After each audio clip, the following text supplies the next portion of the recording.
guys, I'm back. Thank you so much for your patience. A lot of you have been reaching out to me on Twitter and on Instagram and on Facebook, and I so appreciate you all checking in on me. Everything is fine. My family has been visiting. Let's see. My family is here. Thank God. I love my family, but it's been a long week.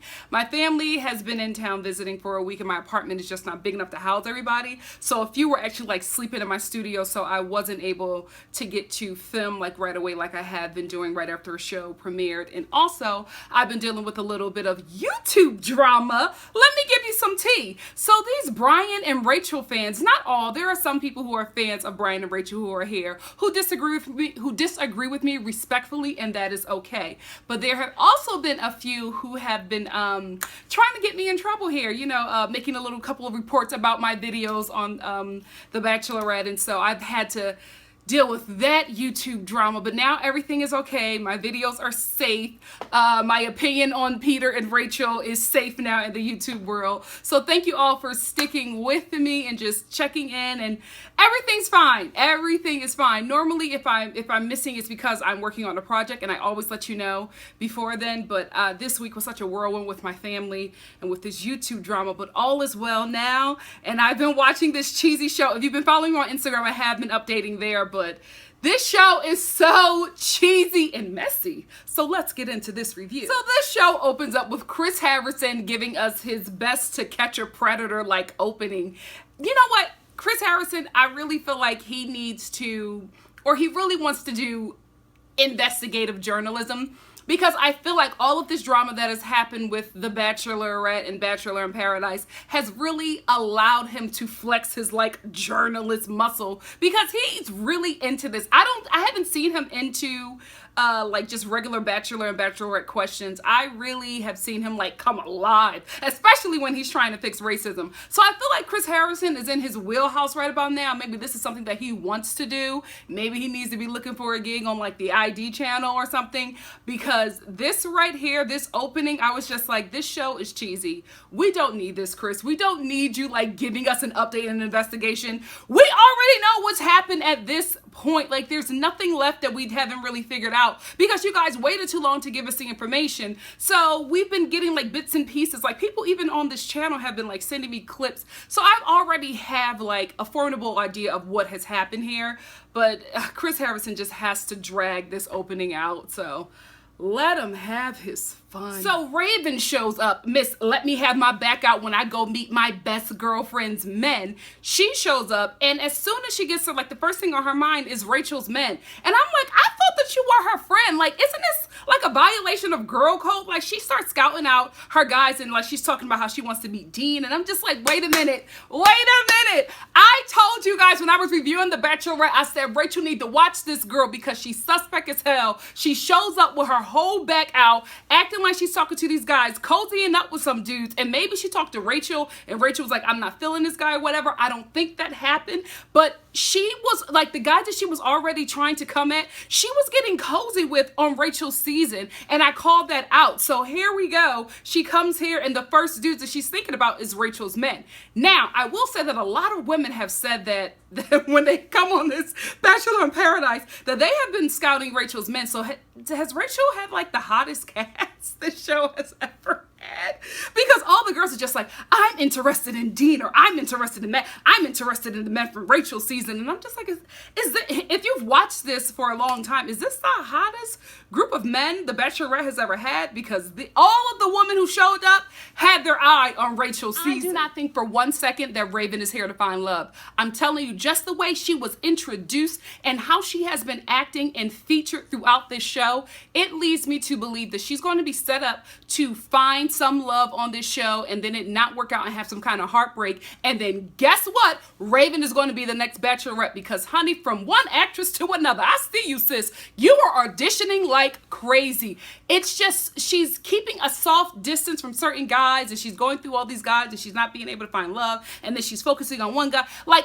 It's so obvious that they're setting her up to be the next Bachelorette, and it's so obvious that it's either that the next Bachelor is either going to be Peter or Eric. I'm telling telling you guys, mark my words, Raven will be the next Bachelorette, and either Peter or Eric will be the next Bachelor. I was sure it was going to be Peter, but now there's some stuff going on, like a lot of sources are releasing information. I don't know if it's maybe like the producers or whoever releasing this information that he's not the next Bachelor to throw us off, but I really feel like that Peter and Eric are up there. Like I think the studio is probably going back and forth between those two, because Dean has tanked any chance that he has ever had of being the Bachelor on this damn show. Dean, oh, we're gonna talk about him in a second. Wait, okay. So if you're watching this, does this show end in an engagement as well? Does every show that Chris Harrison hosts has to end with an engagement? This show is so weird. This whole franchise is weird. Then Dean shows up with his cakes all out. And you know what? This is the first time that I have noticed that Dean has baby arms. Have you guys seen that? Like he walks down and his arms like stop like at his hip, and I'm like, Dean, because he's worn suits the entire time, so we've never really had to, or like long sleeve shirts that maybe elongated the arm, so we never really got a chance to see him in like a white tee, but that white tee is showing everything, even them baby arms. Lord, I hope everything ain't baby, because you can't snag a sister with a Vienna sausage. Am I telling the truth or am I telling the truth? Come through. Come through. And as soon as Dean walks his little arms down them steps, Raven, oh, I kind of have a crush on Dean. How the hell you have a crush on Dean when he was just kissing your best friend who was rubbing her coochie on his little Vienna sausage? Ah! These two girls who look like Barbie show up, and then Ben. Let's talk about Ben. He's weird. He's weird. First of all, he looks like Gaston, okay? And he's 28. How the hell is Ben 28? I thought he was a good, like, 38. But the fact that he's still in his 20s, my mind is blown. Dude, stay out of the sun, because by the end of the season, if you stay in that sun at your 28-year-old self, you are going to look like Benjamin Button by the time this show is done. Iggy shows up. Why? Jasmine. Now, Jasmine was from Nick's season, right? Along with Rachel. Okay, are these the first black women who have ever been on this show? Anyway, I feel like I'm going to like her. I feel like she's going to be somebody who I feel like is going to be very real, and someone who is just going to give us good camera time. You know, good fun. Keep this show fun and upbeat. Like, she just has like a lot of energy, and I don't know. I like Jasmine. Let me know what you think about Jasmine. I don't know her. I didn't watch her season, so I don't know if she's just giving me the first impression and I like her because of that. If you know anything about Jasmine, if you watched the season she was on, let me know in the comment section below, because right now I'm feeling Jasmine. I'm the girl checking for Rachel's season. I'm telling y'all, Rachel had the hottest guys this season, because every chick is checking for that season. So then Jack arrives, Mr. Ted Bundy himself, and as soon as he arrives, he says, well, a lot of people say that I give them off like a serial killer vibe, and I just want to let everybody know I'm not a serial killer. As soon as he said that, y'all, I jumped off my couch. I was like, ABC, give me my money, give me my coins. Y'all have been watching this show. I knew one of them 5,000 or 7,000 viewers had to be somebody from ABC. Give me my coins, because nobody has coined Jack as Ted Bundy or a serial killer. I am the only one who gave him that. Now, all of a sudden, he's using this as his intro. Either Jack or ABC. Somebody has been watching these reviews. And if you have been, hi, how are you? Contact me. Let's do a little something. Give me my coins. Then some chick in a shark suit shows up, and as soon as she takes off the shark suit, I'm like, oh, it's Raven 2.0, the ghetto version, because that white girl is... I'm going to call her the Kensington Princess. If you're from Kensington, Philadelphia, if you are from Philly and you've been to Kensington, Philadelphia, you know exactly what I'm talking about. Kensington Princess, that is her new name. Then Demario shows up, and I've already watched this, so I'm a few episodes ahead already. I'm just trying to catch up with this review, but when he first showed up, I was disgusted by him. He was annoying, he was cocky, he was already lit. I'm like, how many drinks did this cast have before y'all started to like film? He was already lit, his eyes were yellow, they were half masked. Corinne shows up, and I don't, you know what? Because I don't know her, and I haven't watched her season. I don't know, like, who she is. But I just don't like how already she's being painted as, like, this kind of slutty girl. And I feel like she's being painted that way to take responsibility off of this whole Bachelor in Paradise shutdown. But I don't like it. Like, she's already coming in, and she's all over Demario. They're in the pool, you know... I just don't like how this is being played out. I feel like for the both of them, this whole Bachelor in Paradise shutdown was just, I think, was blown up proportion, and I feel bad for both Corinne and Demario, because it just seems like the information that we're getting and the clips that they are showing and the footage that they are releasing to us on this show shows me that we're not going to get what actually happened, and we're not going to get the full truth. So we're just going to have to hear from different people. But I just feel like that's unfair. Let the viewers make their decision. And I mean, I don't want to see them like have sex or whatever it was. I don't want to see that, but I just feel like we get the both of them, and then we cut to like different things, and like a huge chunk is left out that's really important for us as the viewers to make a final decision. Like we're not, I don't know, I just don't feel comfortable with hearing from different people if I can't see it for myself. And I get why they can't show certain things, but you will talk about it later. But the explanation in how this whole show got shut down is still like up in the air, has left so many things unanswered, so many questions unanswered. Like, who the hell is the producer that decided that, or whoever worked on the show that decided that this has gone too far? Like, we don't get those questions answered, and we'll talk about it a little bit later in episode 4. But I was just like, this right here is awkward, and I don't know, I just didn't like how they left out so much information. The penguin shows up. Then some dude shows up as Santa Claus, and I guess because his name is Nick, he wanted to be Santa Claus. I don't know, but as soon as he shows up, he's already feeling Jasmine. She's not really feeling him, but I feel like she wants something to do, so she starts making out with him. Taylor shows up with her butt out, and I'm excited for the whole action that we'll get on this season. Derek, he reminds me of two things. He reminds me of like a villain from like a telenovela. Like, he has like this ambiguous evil look, and he also reminds me of a poor man's John Krasinski. Oh, poor Alex. Okay, so he's short, and everybody lets him know. I feel so bad for him because, you know, it's not gonna happen. The women, as soon as he comes down, the women are already like out of it. They have already checked out of him. And I feel bad for the dude because he has like this Goliath head and this, you know, hobbit body. So there's really not any way for him to leave with a chick here. Why did they bring all these like 5'7" and up girls, and they knew that they would have a dude that's like barely scraping 5 feet? I don't think that's fair. Poor dude. That head is so big, though. It just does not fit that. Oh, his poor mother. Oh, girl, how did you get that thing out? Somebody explain Wells to me. I mean, I get that the bartender had to leave, but why are we bringing back a bachelor or bachelorette contestant and having them work the bar? Does this happen in this show? I don't know what's going on. Please explain Wells to me. Did Wells need a check? Is that what we're doing here?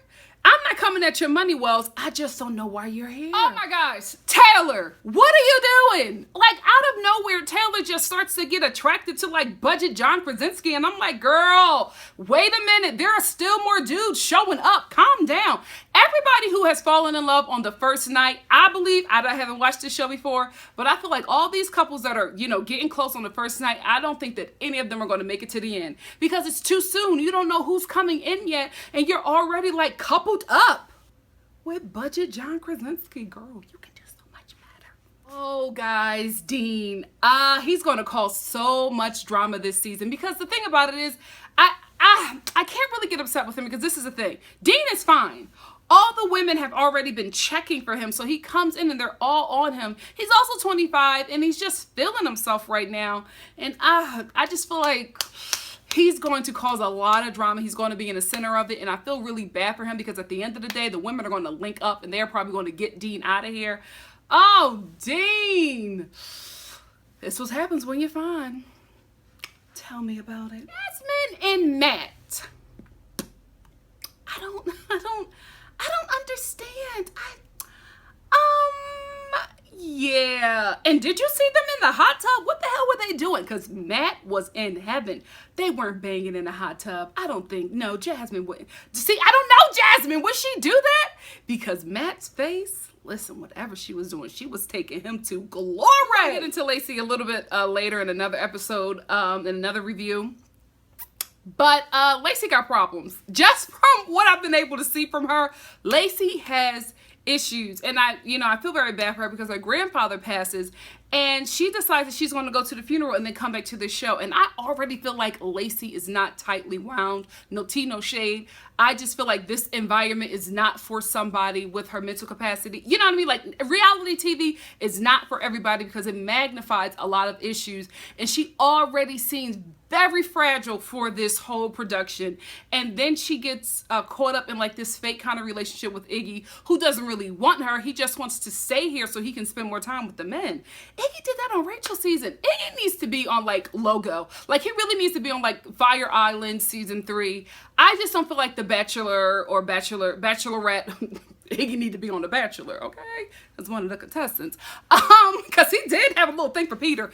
Anyway, I just feel like Lacey is just not, I just feel like her mind is not something that could handle this show. And we'll talk about it later on when she like really explodes. But she just does not seem healthy. And then to go back and deal with the passing of a grandparent and come back to this show, girl, you should have stayed home. Robbie and this swoop. Honey, you cannot rely on them abs. You have got to do something with the hair.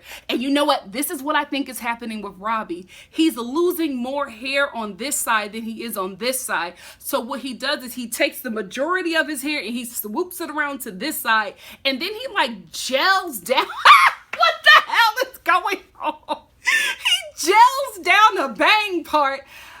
Robbie, let it go. See, the thing about it is, and I feel sorry for white men with just this aspect. You got everything else.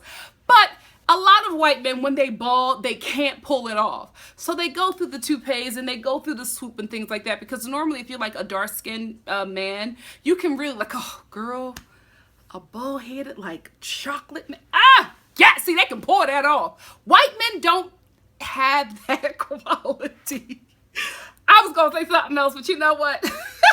We are a diverse group here, but they can't really pull it off. And I feel bad for him because he's also very young. These 20-year-olds on this show has got to stay out of the sun because a lot of them are pushing late 30s, early 40s to me. And then I'm finding out they're like 26 years old. Stay out of the sun. Everybody's melanin is not built for the sun. Poor thing. That swoop. He not gonna find love either. You gotta let it go. Let it go, Robbie. Let it go. Let it go. That's another one that gives me Fire Island tease. We'll talk about that, but a lot of these dudes, I feel like y'all are on the wrong show and network. Oh, Ben and this damn dog. Go home and be with the dog then.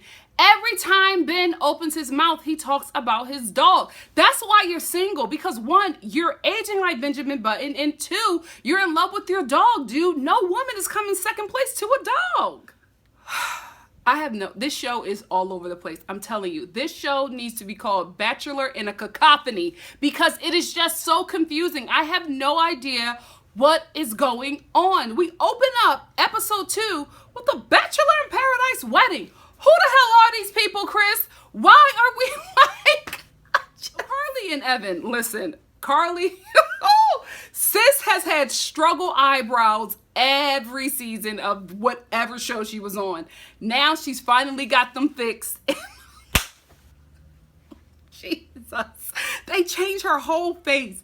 She is about to marry Evan, who has been a pirate every season of this show. What the hell is this, bro?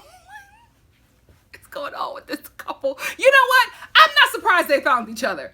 I am not surprised. This is like the odd facial hair couple. So I'm not surprised that they found each other. Okay, so I'm gonna just say this, right? I don't know Carly and Evan. I don't know if they were like fan favorites or whatever.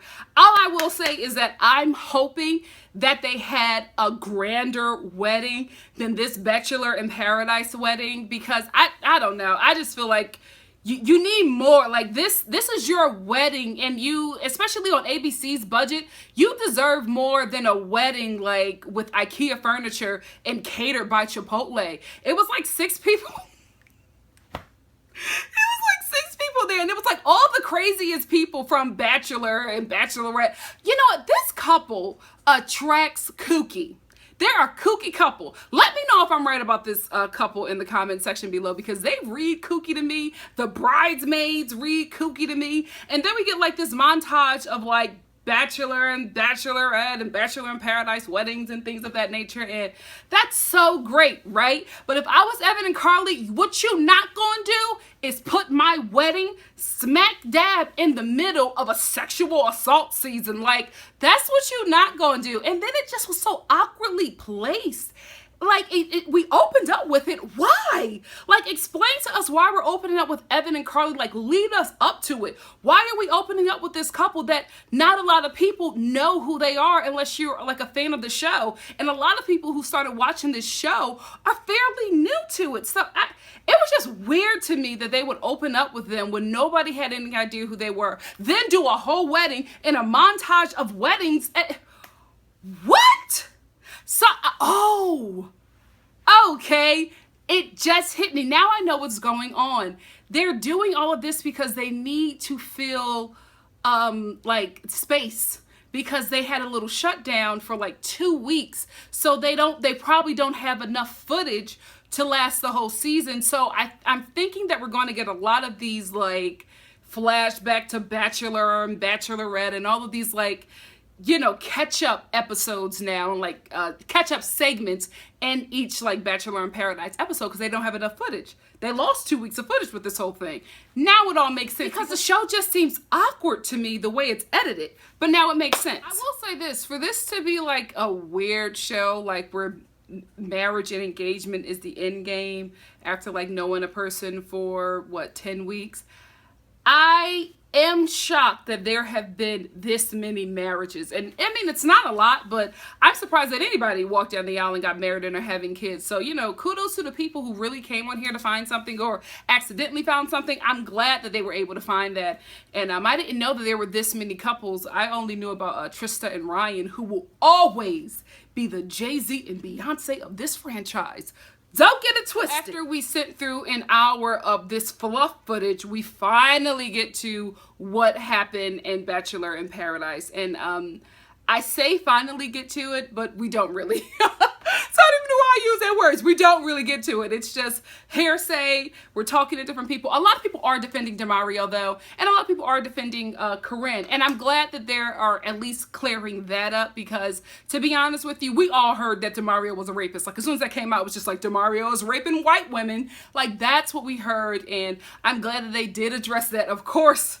Of course, Mr. Harriet Tubman himself, Chris Harrison, had to address race. And I am glad that they did bring that up, because a lot of people said that they felt like race played a factor into how DeMario was condemned. And I mean, we got to some things, but I just feel like there's more information that they could have released to us from the show. I just feel like we have been regurgitated things that were said on TMZ or, you know, other places or outside sources. So I just feel like they could have gave us a bit more and, you know, allowed us to see what happened up to that moment, but we don't really get that. So I don't know. I just feel like they waited so long. They could have gave us more. And what I didn't like was the groveling that the cast was doing. I didn't like how they were, like, just so, like, enamored with the production and how amazing production is. And I don't know, it felt like it was a lot of fed responses, because everybody was saying, oh, they took care of us, oh, they let us know this, oh, like, basically I felt like the cast was speaking in a way to remove responsibility from production, and I felt like they were doing it in a way where they were kind of throwing Corinne under the bus. And I told you that earlier during my Bachelorette reviews, that she was going to take the fall for this. Like, she was absolutely going to take the fall for this, and because she lawyered up so early. I said this before my Bachelorette review, and I stand by it. I feel like she took on $1 billion studio, and for somebody who doesn't know how this industry works, that's not the best thing to do when you don't have the coins to fight it. So I feel like they're going to, like, make her the scapegoat of everything, and I think because DeMario was playing ball, they're going to, like, the studio's going to ride with him, because he probably has a huge case as well. Like, he's getting more defamed than Corinne. So I mean, I think it's a smart thing to do, but I just feel bad that she's getting painted this way, and maybe this is how she is. I don't know, but it just, I don't know, just the way the cast was speaking and production is this, and it's just like, okay, okay, we get it. Production is clear. But there was somebody from production that's been talking all to TMZ and all types of sources who shut down the whole thing, who made the allegations. When are we going to meet that person? That's what I want to know. I want to talk to the production person who was alarmed and said that they should shut things down. What happened there? That's the real juice and meat of this season. Like, we need to know that so that we can move on. But they're not giving us that information, and I don't think they ever will, which is sad and unfortunate because there's so many things left unsaid. Also, I don't like how they were really punching in that this show is real and it's not fake, because I think they're saying that because Corinne's lawyer released that Corinne was cast on the show to be the love interest of Demario. That's what her lawyer said, that when Corinne got there, production told her that her and Demario were going to have a storyline. I absolutely believe that. I absolutely believe that they handpick people, and I don't think that everybody plays by that rule. You know what I mean? I think that there are some people there who they allow just to be in the bubble. They allow them to just come there and do this. But then there are other people who want an entertainment career out here who production knows, hey, let me talk to Brian's, right? Let me talk to you. Would you be able to do this? Can you make sure that you do this? Can you make sure, because this person wants a life after this show. Not everybody is a Carly and an Evan who are just really there to find love, don't really want to have a career in entertainment. They are just normal people who came on this show because they are ready to get married, right? So there are those people, but then there are entertainment people like Demario, people like Corinne, who moved out here to pursue acting and entertainment. So they know that these are the people that they can go to create storylines. I absolutely believe that that happened, but I think now that this cast is being fed just information to say certain things to try to turn the mind of the viewer, my mind ain't turned. So after Chris Harrison gives the cast a consent seminar, he asked them if they want to, reopen Bachelor in Paradise or reopen Paradise, and they all agree. Like, really, were these people going to say no? Dude. So they all agree to reopen Paradise, and we're back to the season. The show has been shut down for like a week or so, and already the cast have like coupled up with people. Like Jasmine and Matt are coming back as a couple. Christina and Dean, who I didn't see that coming, they have been coupling up, so they come back. But I feel bad for Christina because the way she's interpreting the relationship is not how Dean is interpreting the relationship. Like, he still wants to be open and out there, and Christina's just like, I found my husband, impregnate me right now. And Dean is like, oh, hell to the no, I just got here, where's the free coochie? You know what I mean? Alex, we're back in Paradise, and still none of the women want to mess with him, not even Lacey. Yo, Taylor and Budget John Krasinski are like still coupled up, and real talk, I don't see it for them. They started way too early. There were not a lot of people here. Taylor didn't really assess the guys. Derek didn't really assess any of the girls. I think they just started way too early, and they're so hot and heavy. I just see this whole thing crumbling. Dean is playing games with little Melania Trump, and he is going to get, I'm telling you, Dean is going to get caught up, and he is going to cause so much drama. Dean, you are fine, but let me tell you something. When those girls start crying to each other and comparing notes, you are going to get the wrath of bitter women. You don't want it. You don't want it. Because that Christina, she seemed like she has cut a man before, or thrice, or has one buried in her basement. You know what I mean? Like, she seems like she's that kind of girl where you break my heart, I break your balls. Oh, and Lacey's back. I told y'all, she's even more fragile than she was when she left. She's back, and she's breaking down because nobody wants to talk to her, the men or the women. Please, if you've watched Lacey's season, let me know. Has she always been this, crazed? She gives me, that's what it is. Lacey gives me Carrie tease. Like, she seems like she would set Bachelor in Paradise on fire while everybody is asleep. You know what I mean? Like, she seems like she would take a gasoline. Let me stop. Ooh, Jasmine is being too clingy, and Matt, the penguin of all people, is not here for it. Child, I see that whole thing falling apart. Jasmine, just like Christina, appears to be, or at least to me, that kind of girl who, if I can't have you, nobody can. Child, this season gonna be so, and that's where it ends. So far, I've been, interested in the show. Now that I kind of understand why we keep on having these weird jump cuts and getting like flashbacks from like weddings and other people who were on the show, now it's all making sense that they need to fill this season up with some footage because they lost like almost 2 weeks. So now I kind of get what I'm watching, because before it was just all over the place and did not make sense. But now I'm getting into it. I'm learning who the people are, and I think it's pretty interesting. The trailer really looks good. I think they're going to start off soft and try to make us fall in love with these people first before we start getting the drama, because they started off with such a dark topic. So yeah, I'm liking it. I'm liking it. If you like what you see here, like, comment, subscribe, and share, and I will see you for the next 2 episodes of Bachelor in Paradise. Bye guys. Thanks for sticking with me. Love ya.